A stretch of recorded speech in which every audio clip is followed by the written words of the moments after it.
মধুর মধুর মধুরে বাজে হৃদয় কমল বন মাঝি মধুর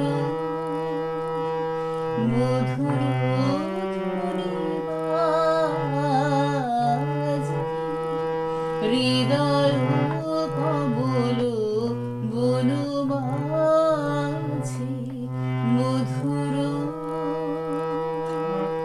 নিভৃত বাসিনী মীরাবাড়ি অমৃত মুরতি মতিবাণী নিভৃত বাসিনী মীরাবাড়ি অমৃত মুরতি মতিবাণী হিরণ কিরণ ছবিখানি পরাণের কোথাও শিবিরাজে হৃদয় কমল বন মাঝি মধুর মধুর ধ্বনি বাজে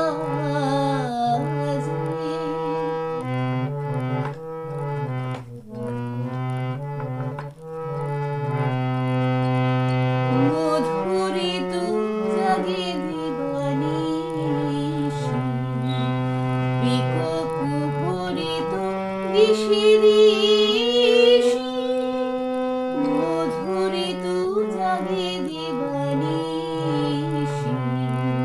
পিকক ভরিত দিশি দিশি মানস মধুপ পদতলে মুরচি পড়েছে পরিমলে মানস মধুপ পদতলে মুরচি পড়েছে পরিমলে এসো দেবী এসো এ আলোকে একবার তোরে হেরে চোখে এসো দেবী এসো এ আলোকে একবার তোরে হেরে চোখে গোপনে থেকো না থেকো না থেকো না গোপনে থেকো না মনোলোকে ছায়াময় মায়াময় সাজে হৃদয় কমল বন মাঝি মধুর মধুর ধ্বনি বাজে হৃদয় কমল বন মাঝি। নমস্কার, গল্প মালিকায় সকল বন্ধুকে স্বাগত। আজকে আমাদের গল্প মালিকার আসরের আলোচ্য বিষয় সরস্বতী পূজা। আজকে আমাদের আসরে কিছু কথায় ও সঙ্গীতের মাধ্যমে মাকে আমরা অনুধ্যান করব। শাস্ত্রীয় বিধান অনুসারে মাঘ মাসের শুক্লা পঞ্চমী তিথিতে পূজিতা হন মা সরস্বতী।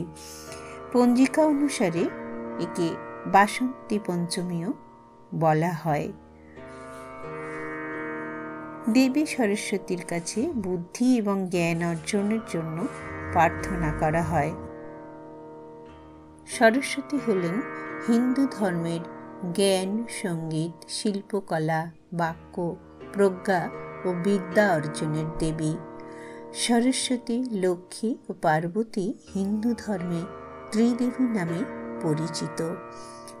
দেবী রূপে সরস্বতীর প্রথম উল্লেখ পাওয়া যায় ঋগ্বেদে। বৈদিক যুগ থেকে শুরু করে আধুনিক যুগ পর্যন্ত হিন্দু ধর্মে তিনি একজন গুরুত্বপূর্ণ দেবীর স্থান অধিকার করে আছেন। সরস্বতী সাধারণত দ্বিভুজা বা চতুর্ভুজা মূর্তিতে পূজিতা হন। দেবী সরস্বতীর আরাধনা হয় শিক্ষা প্রতিষ্ঠান থেকে শুরু করে বাংলার ঘরে ঘরে। সরস্বতী ভারতীয় বংশোদ্ভূত একটি মেয়ের নাম, যার অর্থ শিক্ষা, জ্ঞান, সঙ্গীত এবং শিল্পের দেবী। এটি সংস্কৃত শব্দ সরস্বতী থেকে উদ্ভূত, যার অর্থ প্রবাহিত বা নদী। সরস্বতী বীজ মন্ত্র ওম আইম সরস্বতী নমঃ। এই মন্ত্রের প্রতিটি শব্দের গভীর আধ্যাত্মিক তাৎপর্য রয়েছে। ওম সার্বজনীন ধ্বনি, যা চূড়ান্ত বাস্তবতার প্রতিনিধিত্ব করে। দেবী সরস্বতীর বীজ শব্দাংশ জ্ঞান এবং সৃজনশীলতার প্রতিনিধিত্ব করেন। দেবী শুক্লবর্ণা কেন? শুক্লবর্ণ মানে সাদা হলো ভালো গুণের প্রতীক।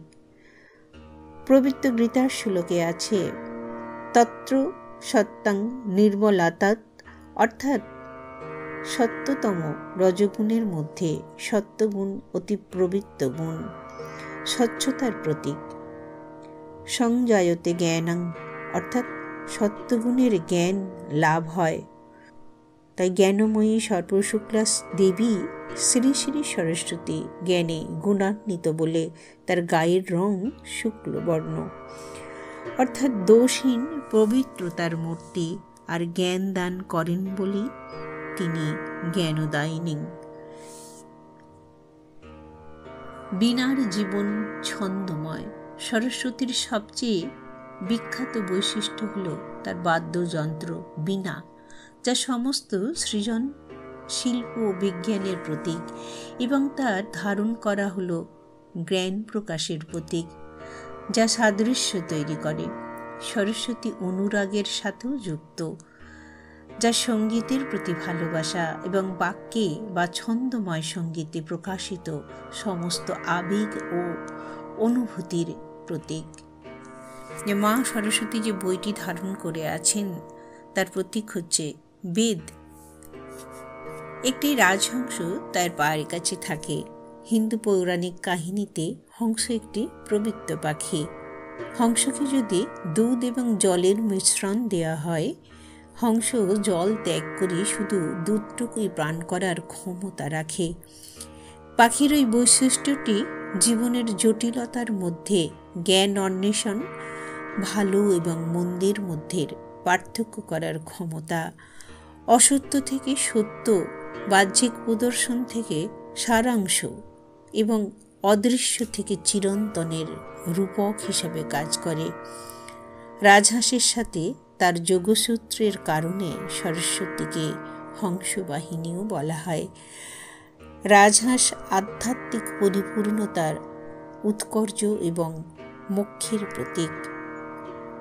মা সরস্বতীর একমাত্র ঐশ্বর্য হল তার জ্ঞান। এই জ্ঞানদায়িনী মাকে আমরা প্রণাম জানাবো। ওম সরস্বতী মহাভাগে বিদ্যে কমললোচনে বিশ্বরূপে বিশালক্ষ্মী বিদ্যাং দেহি নমস্তুতে। এরপর আমরা একটি সঙ্গীতের মাধ্যমে আজকের আমাদের অনুষ্ঠান শেষ করব।